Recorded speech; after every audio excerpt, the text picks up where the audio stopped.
Longtemps discret au pays des 1000 collines, le cricket connaît aujourd'hui un essor spectaculaire au Rwanda.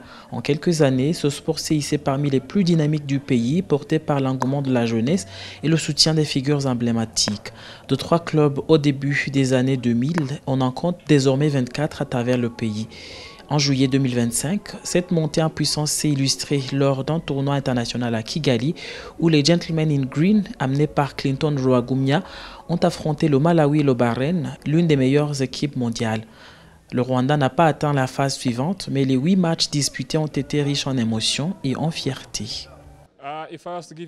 Si je devais vous donner un petit aperçu de mon histoire, je dirais que j'ai découvert le cricket au lycée. Et puis après, j'ai évolué à tous les niveaux, moins de 15 ans, moins de 19 ans, jusqu'à l'équipe nationale dont je suis aujourd'hui le capitaine. Je pense donc que le cricket est un très bon sport et je recommanderais à la plupart de mes concitoyens de l'essayer. J'ai apprécié ce sport et je pense qu'il va continuer à se développer. Nous avons un nouveau terrain presque tous les 2 ans et en ce moment nous en avons déjà 4. Je pense donc que dans les 5 prochaines années, le cricket sera un sport important dans le pays.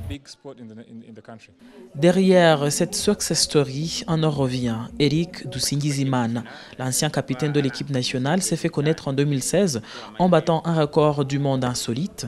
51 heures passées à jouer au bâton, un exploit réalisé pour récolter des fonds. Résultat, la construction du stade de Gahanga, aujourd'hui fleuron du cricket africain.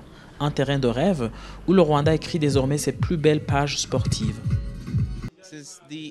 Depuis l'ouverture du stade de cricket de Gahanga, beaucoup de choses ont changé. Nous avons déjà accueilli de nombreux tournois internationaux de cricket.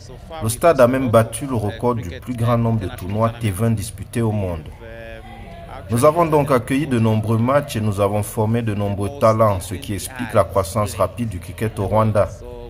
Au début, le cricket n'attirait qu'une 50aine de personnes contre environ 40 000 aujourd'hui, passant de 3 clubs à 24.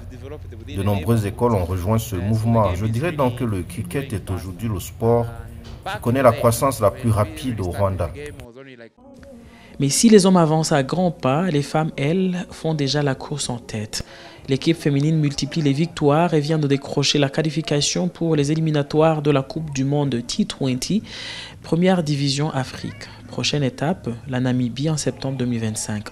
L'association rwandaise de cricket affiche une ambition claire, faire briller ces 2 équipes nationales et hisser le Rwanda parmi les grandes nations de ce sport encore jeune dans le pays, mais plein d'avenir.